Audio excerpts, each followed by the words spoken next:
Hi, welcome to the Real Slim Katie YouTube channel.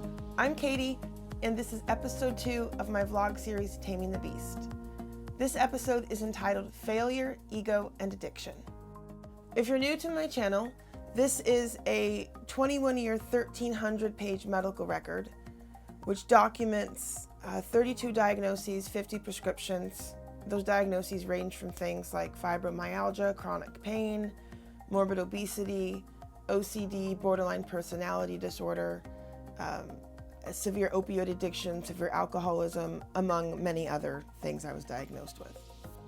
If you watched episode 1, you know my case history officially starts at the age of 19, but the origins of my mental and physical struggles began earlier in high school as a promising multi-sport athlete with undiagnosed eating disorders and chronic anxiety. On the surface, I seemed composed and well-adjusted. I got good grades, performed well as an athlete, and I received a scholarship to Portland State University for soccer. However, my last video ended on a sad note. My dreams of being a Division I soccer player and getting a doctorate degree ended shortly after developing a relationship with alcohol.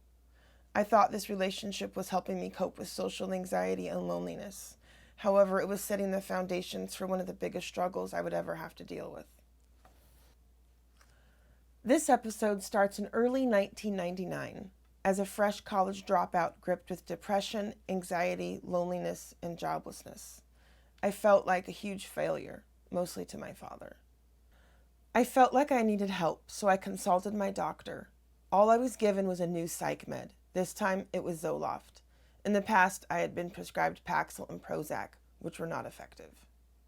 All of the struggles to cope as an ex-athlete and college dropout with no income were neatly summarized in my medical record as simply adjustment disorder with mixed anxiety and depression.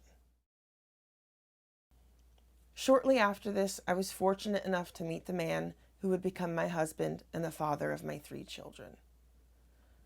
We connected well over our mutual love of comedy, sports, and dining out.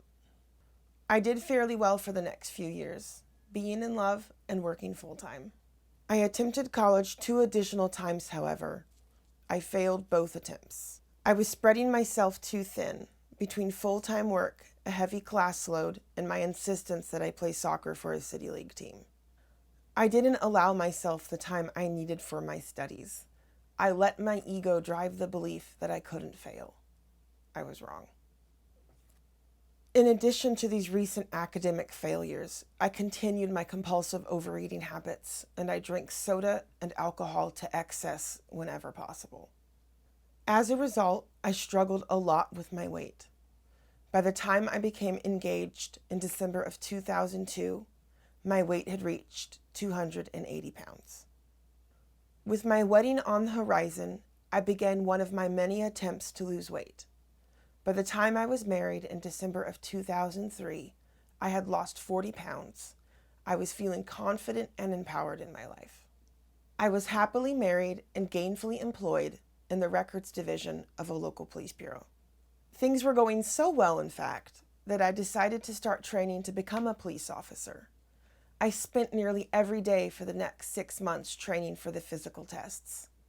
In the winter of 2004, I took the physical exams, and I was elated to pass with flying colors. I joined the academy, and for the first time in a long time, I felt really good about myself.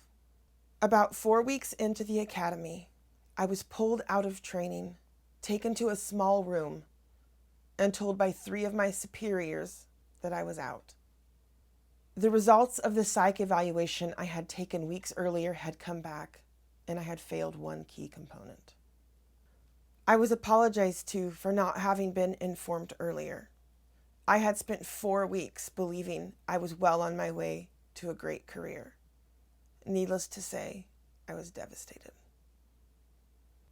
To make matters worse, the job I had left at the records division was no longer available.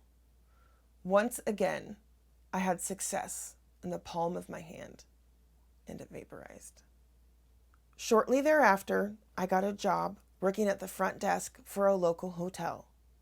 Not too long after starting this position, I was approached on 3 separate occasions by the recruiting officer for the police bureau, and I was strongly encouraged to reapply. Ultimately, I refused his offers. In hindsight, I now know that many people fail these tests, but I took the rejection way too personally, and I prevented myself from having a career that would change the course of my life. The lingering effects of these devastating failures in both academic and professional arenas left me with a feeling of hopelessness and self-loathing to a degree I had never felt before. These were feelings that would continue to haunt me for over a decade to come. The same feelings that I would use drugs and alcohol to try to escape from. 7 months after starting the hotel job that paid me half of what I was making at the records division, I found out I was pregnant with my first child. Things began to look up. My husband and I rejoiced at the opportunity to start our own family. The takeaway message for this episode is don't let your pride get in the way of a good opportunity. Everyone experiences failure. Once again, it's how you react that makes all the difference. Thank you for watching. In episode 3, I'll discuss my struggles with postpartum depression, extreme weight gain, and the precipitating factors leading to my severe opioid addiction. If you like my story and you want to see more, please be sure to like and subscribe and leave any comments you might have. Have an inspired day.